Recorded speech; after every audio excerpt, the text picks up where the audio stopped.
فكما ذكر الدكتور محمد القحطاني، موضوع المحاكمات السرية جزء مهم من قضايا القضاء العادل. وللأسف نحن في هذا البلد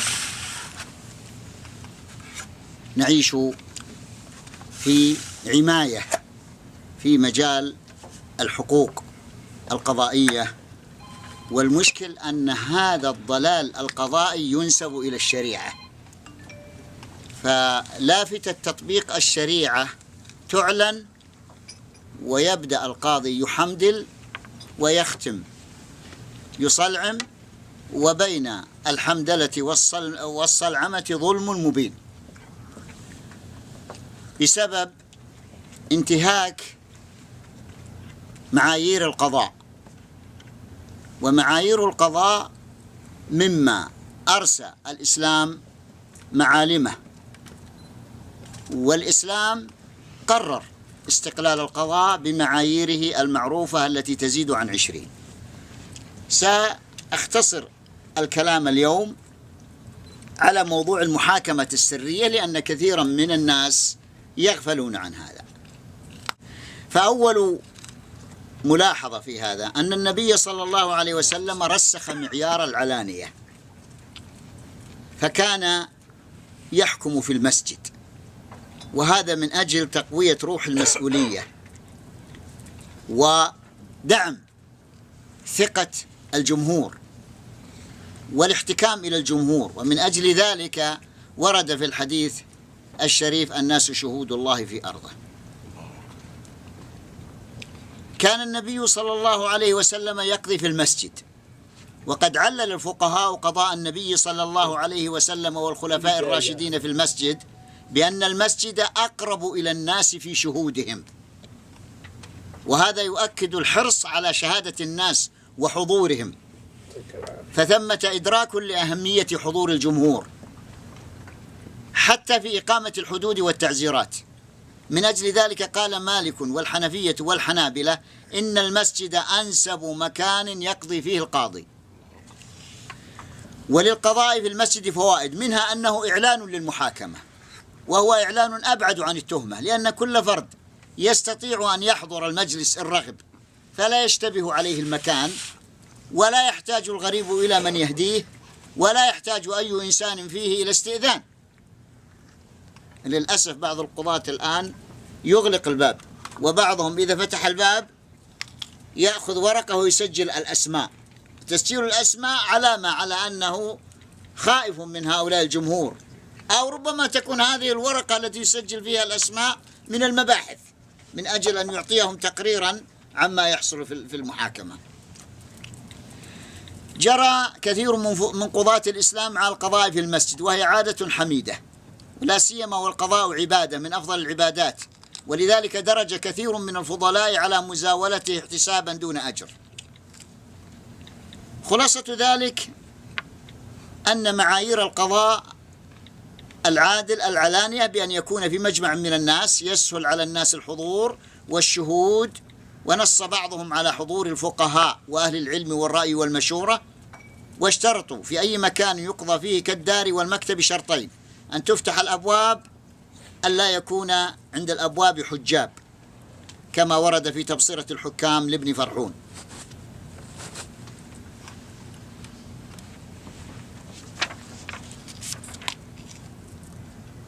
القضاء الإسلامي طوال العصور لم يعرف الغرف المغلقة ولا المحاكمات السرية، فالعلانية والشفافية هما إحدى سمات القضاء العادل عبر العصور.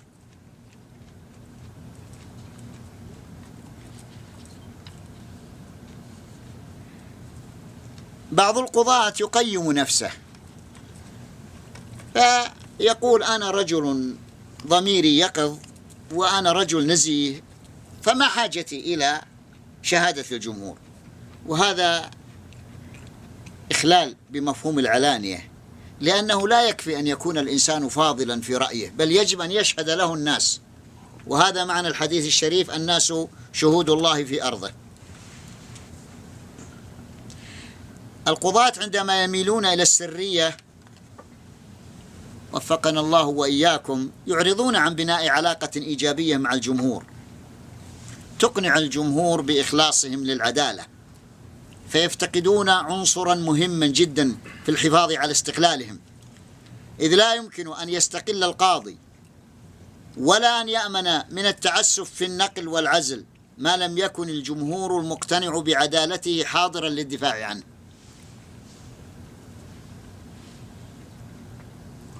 لا يكفي أن يكون القاضي يشعر بأنه مستقل، لأن الاستقلال له شرطان: الأول نظام القضاء، الثاني ضمائر القضاة. لكن الأنظمة يمكن تغييرها، والضمائر يمكن تذليلها وتضليلها، فما العلاج؟ المحكمة العلانية.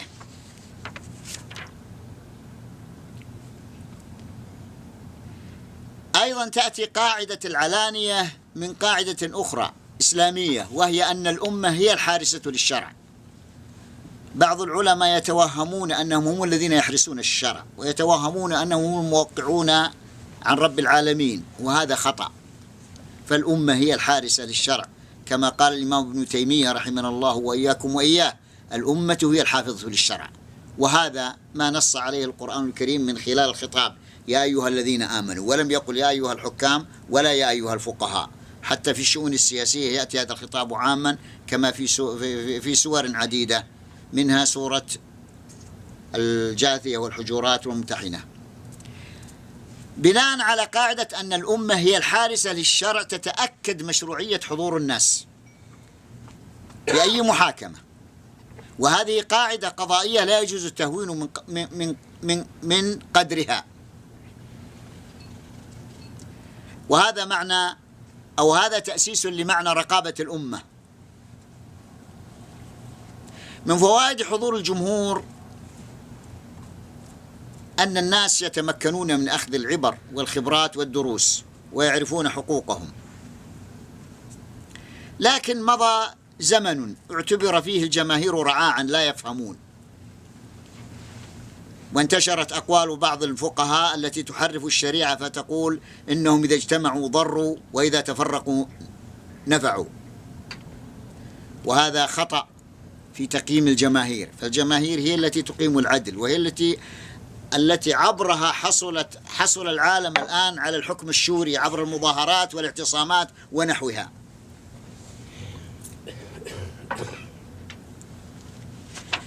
ثم لو قلنا إن ضمير القاضي يقظ، فمن الذي يضمن ألا يحيف ضمير القاضي ولديه قاعدة التعزير من ضربة بالصوت إلى ضربة بالسيف؟ هذه القاعدة طبقت على عبد الله الحضيف رحمنا الله وإياكم وإياه، قتل تعزيرا من أجل جراحة بسيطة. هذه نتيجة قاعدة التعزير. القاضي العجيري حكم على أناس فضلاء وهو رجل فاضل، يعني صالح في نفسه، حكم عليهم بالسجن، بعضهم وصل 30 سنة، وبعضهم مثل شيخنا الفاضل سليمان 15 سنة. كيف يصير فاضل؟ هو صالح بنفسه، وهذا الصالح بنفسه أكثر من خدم الجور هم الفقهاء والعباد الصالحون الذين لا يعرفون ما هي السياسة وما هي حقوق المواطنين. هؤلاء منذ العصر القديم ضربت بهم حقوق الناس ويقدمون، فإذا رآهم الناس رأوا الرجل الصالح بجانب الحاكم الجائر، قالوا والله لو كان هذا الحاكم جائرا لما جلس بجانبه هذا الشيخ. هذا الذي يحصل. ففي غيبة الجمهور يسهل تضليل الضمير. كثير من فقهائنا وقضاتنا لا يدركون أهمية ألسنة الإعلام، وأن ألسنة الإعلام هي طوق نجاة القضاة من ضغوط الحكام. عندما يكون هناك محامون دعاة حقوق الإنسان مهتمون بالشأن العام وتعلن المحاكمات بوسائل الإعلام، لا يستطيع القاضي أن يميل حتى لو كانت عليه ضغوط. الإعلام يحرره من هذه الضغوط ويصحي ضميره إن كان غافيا. ولذلك بعض القضاة لا يريد أن يحضر أحد من الإعلاميين. لماذا؟ لأنه يخشى النور تماما. هو يشبه المدرس الذي لم يتعود يعني أن يكون هناك طلاب كثيرون، فهو إذا كثر عليه الناس يعني أحس بأنهم يجب أن يخرجوا. ولذلك بعض القضاة إذا جئته وليس عنده أحد يعني مثل ما قيل باللغة العامية اسفهل أو انبسط، وربما يعني يكون أكثر يعني ليونة من إذا حضر الجمهور. إذا حضر الجمهور كأنه يرتبك.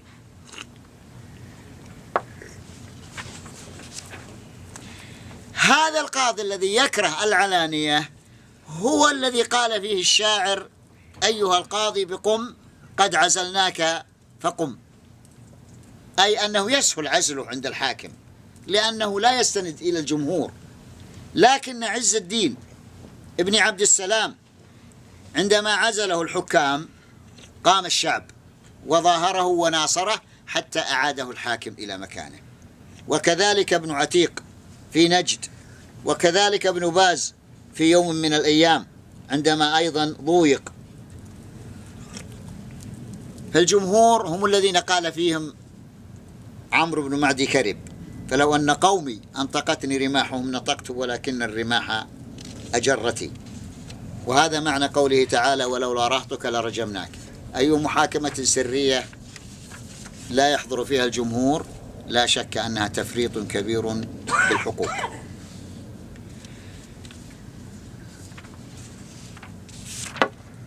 ثم إن المحاكمة السرية خاصة بالنسبة للمحتسبين ودعاة العدل والآمرين بالمعروف والناهين عن المنكر ضرورية، وأصحاب الرأي، لأن خصمهم هو السلطان.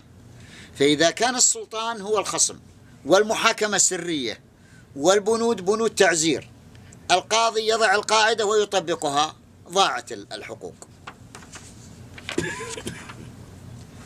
ثم هناك احتمالات التزييف في المحاكمات السرية. جرت عادة دول القمع على تلفيق قضايا مخدرات، تلفيق قضايا جرائم، تلفيق قضايا سلاح، تلفيق قضايا أخلاقية.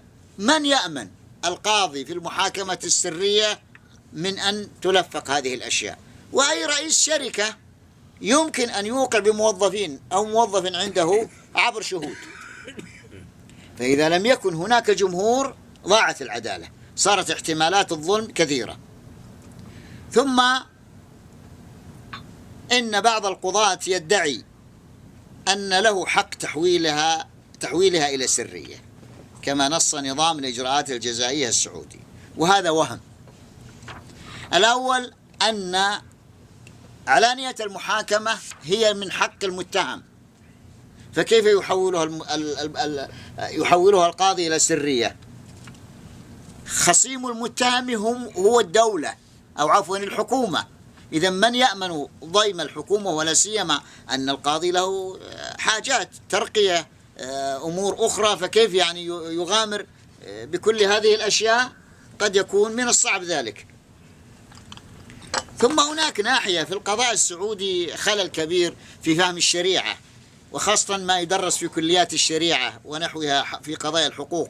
إذن كثيرا من القضاة يتصورون أنهم وكلاء عن الإمام، نواب عن ولي الأمر الذي يعتبرونه أدرى بالمصلحة، وهذا خطأ آخر. القاضي وكيل عن الأمة كما صرح الفقهاء كأبي يعلى وغيره.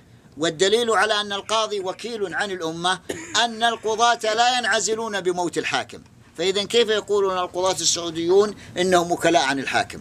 مقتضى وكالتهم عن الحاكم أنه فيما يقال أنه ممكن أن تأتيهم العقوبات مكتوبة أو في أوراق وهم فقط ينفذونها. القاضي وكيل للأمة. فإذا كان في العرف السعودي وكيلا للإمام الذي يسمونه ولي الأمر، وهي تسمية ما أنزل الله بها من سلطان، إنما هي من أدبيات عصور الانحطاط، فإذا من يأمن قضاء أناس مثل هذا النوع؟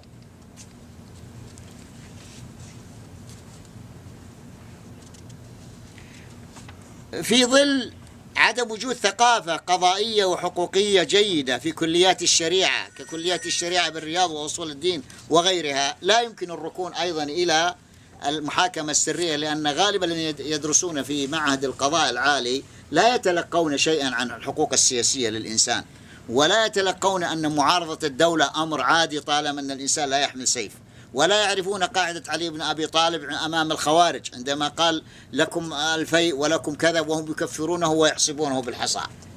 عند القاضي عند قضاتنا أي كلام يقال في الإمام يعتبر خروجا على الحاكم، والخروج يقولون أن الخروج بالكلام كالخروج بالحسام. هذه في ظل هذه القضايا، في ظل هذه الأحوال تصبح السرية من أبواب المهالك. ثم من أسباب كون السرية تفريطا بحقوق الإنسان أنها أحيانا تكون مجالا للتستر على منتهك حقوق الإنسان. فلو جاء إنسان أو جمعية أو حقوقيون وقالوا لوزارة الداخلية أنت يا وزارة الداخلية تفرطين بحقوق الإنسان، ولدينا شهادات عن التعذيب وشهادات عن أمور تتصل بالتحرش الجنسي وأمور كثيرة كما ورد في تقرير الدكتور محسن العواجي. طيب يقول القاضي أثبتوا هذا ثابت، هذا الدليل. طيب إذا لمصلحة من تكون المحاكمة سرية؟ لمصلحة الذين ينتهكون حقوق الإنسان. وهذا أيضا تفريط آخر يجعل دعاة حقوق الإنسان هم المتهمون، ووزارات الداخلية التي تفتك بالحقوق هي ولية الأمر الحامية للسنة والشريعة.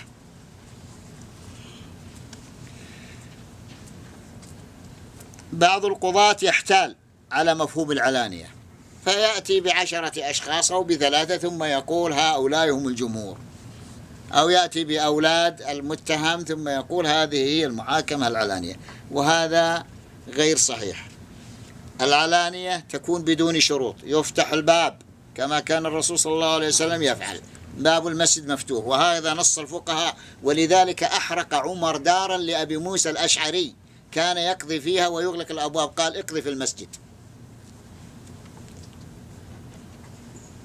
مما يؤكد علانية المحاكمات في مثل الدولة السعودية كون هيئة الادعاء والتحقيق جزء من وزارة الداخلية، هذا يؤكد علانية المداولات والمحاكمات.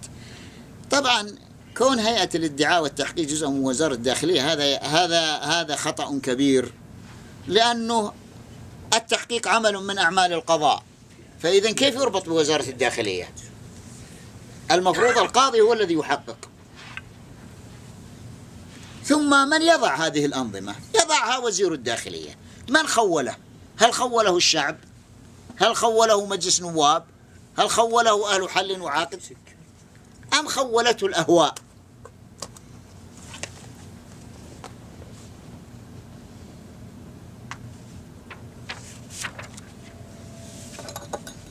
بعض الناس يتحدث عن النظام فيقول والله النظام نص على أن من حق القاضي تحويله إلى سرية. سؤال: من الذي وضع النظام؟ عندنا قاعدة اسمها مشروعية النظام. إذن يأتي ثلة من الناس الذين يظلمون ويصدرون نظاما ويقولون نظام كذا، نظام القضاء، نظام كذا، نظام القضاء. أو يأتي أناس من الفقهاء المستضعفين ويضعون هذا النظام وهم يظنون أنهم يوقعون عن رب العالمين، ورب العالمين لا يوقع عنه إلا نبي مرسل. أما البشر العاديون فلا يستطيعون أن يزعموا ذلك، ولو زعموا وجب على الناس أن يقولوا لهم لا. ففي هذه الحالة مشروعية الأنظمة الذي يقرر العدل ليس الموقعون عن الملك، بل الموقعون عن الأمة.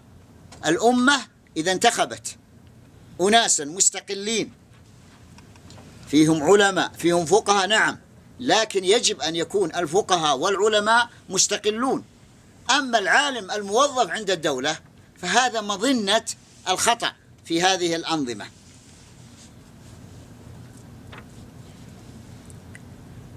ثم من الأشياء المهمة في موضوع علانية المحاكمات أن المتهم يقدم في العادة طعونا أو عفوا دفاعا مكتوبا. القاضي في العادة يأخذ من هذا الدفاع ما يريد. طيب ما المانع من أن يفبركه أو يكيف الحيثيات لتتوافق مع الحكم الذي ينوي إصداره؟ وبالتالي إذا رجع بعد ذلك هذا الصك في محكمة التمييز أو قرأه الناس اقتنعوا به، لأن القاضي ذكي أخذ من كلام المتهم ما يريد وحكم وفق توظيفه لهذه الحيثيات. من أجل هذا ينبغي للناس أن يتواصوا فيما بينهم. الله سبحانه وتعالى يقول: وتواصوا بالحق وتواصوا بالصبر. يتواصوا فيما بينهم في ظل الانتهاكات الصارخة للحقوق، وفي ظل شيوع التعذيب في هذا البلد، وفي ظل سكوت الفقهاء أو أغلب الفقهاء الذين يظن أنهم هم الحماة للدين والمحافظون على العقيدة. ينبغي للناس أن يعرف كل منا أن له دورا في هذا المجال، لا أن نظن أن مهمتنا أن نقول الشكوى لله. نعم، الشكوى لله وندعو، ولكن قبل الدعاء وقبل الشكوى لله نعمل بأن نندد بالمحاكمات السرية، وأن نرفض هذه المحاكمات السرية، وأن نجمع انتهاكات حقوق الإنسان التي تتصل بالمحاكمات السرية، وأن نطالب بهذا الأمر، ولا أن يحكم على الإنسان وهو ناكل خير من أن يرضى بهذه المحاكمات السرية. وبالتالي إذا أصر الناس وتابعوا عبر هذين الأسلوبين، عبر فضح انتهاكات حقوق الإنسان، عبر رفض هذه المحاكمات السرية، عبر أيضا المظاهرات السلمية، نجوا من العنفين، العنف الحكومة والعنف المضاد. هذا هو العلاج، ويجب مطالبة ولاة الأمر بهذا الأمر، باعتبار أن استقلال القضاء ووجود العدالة ورسوخها من شروط البيعة على الكتاب والسنة. فالحاكم لا يبايع من أجل أن يغتصب الأراضي وينهب الأموال ويسجن الناس ويعذبهم، إنما يبايع لحفظ هذه الحقوق. ثم بعد ذلك هذا الحاكم إذا قيل له أنت إذا أمر بالمعروف ونهي عن المنكر قال أنتم خرجتم علي. من الخارج على البيعة؟ الذين يطالبون الحاكم بالوقوف عندها وحماية حقوق الضعاف وحماية المعتقلين وضمان حقوق الإنسان، أم الذي يبطش وينهش؟ وصدق الله العظيم